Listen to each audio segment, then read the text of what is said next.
एक छोटे से गांव में सीता नाम की एक गरीब औरत अपनी बेटी गुड़िया के साथ रहती थी। उनका घर मिट्टी का था और छत से पानी टपकता था और रसोई में हमेशा खाली बर्तन ज़्यादा होते थे और खाना कम। सीता हर रोज़ दूसरों के घरों में काम करती, कभी झाड़ू, कभी बर्तन, कभी कपड़े धोने, और शाम को थकी हुई घर लौटती। लेकिन सीता जैसे ही दरवाज़ा खोलती, उसकी छोटी सी गुड़िया दौड़कर उसके गले लग जाती थी। वो हर रोज़ बोलती, माँ आज क्या लाई हो? गुड़िया की मासूम आंखों में उम्मीद चमकती। सीता मुस्कुराने की कोशिश करती। वो कहती, आज तेरे पसंद की रोटी और नमक है। असल में सीता बस यही जुटा पाती थी।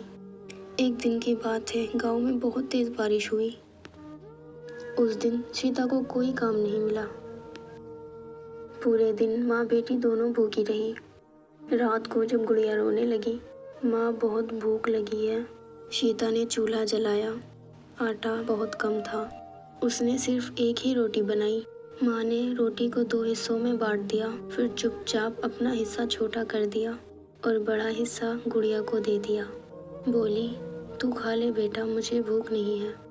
गुड़िया मासूम थी, उसने खा ली। रात को जब वो उठी, उसने देखा उसकी माँ चुपचाप पानी पीकर पेट भर रही थी। उस दिन गुड़िया को सच पता चला। अगले दिन गुड़िया अपनी माँ के साथ काम पर जाने लगी। उसने देखा माँ कैसे लोगों के ताने सुनती है। अरे जल्दी कर, काम ठीक से नहीं होता तुमसे, इतनी देर क्यों लगाती हो? सीता बस हाँ और जी में जवाब देकर सारा काम करती रहती। गुड़िया की आंखों में आंसू आ गए। उसे समझ आ गया, माँ हर दिन उसके लिए खुद को तोड़ती है। समय बदला। गुड़िया पढ़ाई में बहुत तेज थी। उसने गांव के सरकारी स्कूल में टॉप किया। टीचर ने कहा, अगर तुम मेहनत करोगी तो ज़िंदगी बदल सकती है। गुड़िया ने ठान लिया, मैं अपनी माँ की ज़िंदगी बदल दूंगी। वो दिन रात पढ़ने लगी। भूख लगती तो पानी पी लिया करती और नींद आती तो आँख मसल लिया करती थी। उसने पढ़ाई नहीं छोड़ी। कई साल बाद गुड़िया बड़ी हुई। एक दिन उसने नौकरी पाली, शहर में अच्छी सैलरी वाली। सबसे पहले वो गांव लौटी। अपने पुराने टूटे हुए घर को देखकर वो रोने लगी। सीता बाहर आई। अब वो बूढ़ी हो चुकी थी। गुड़िया दौड़कर गले लग गई। वो बोली, माँ अब तुम्हें काम नहीं करना पड़ेगा, अब तुम्हारी बेटी कमाएगी। गुड़िया ने माँ को नए घर में लाकर बिठाया और रसोई में जाकर दाल रोटी बनाई। फिर माँ के सामने बैठकर बोली, माँ आज तुम पहले खाऊंगी और मैं बाद में।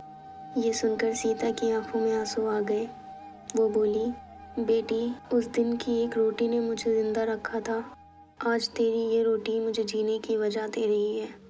दोनों गले लगकर रोने लगी। लेकिन इस बार ये आंसू दुख के नहीं, खुशी के थे। एक माँ ही अपने बच्चों के लिए ऐसा कर सकती है, कोई चाचा ताऊ या ताई नहीं। ऐसी और कहानी देखने के लिए हिडन अफसाने सब्सक्राइब करें।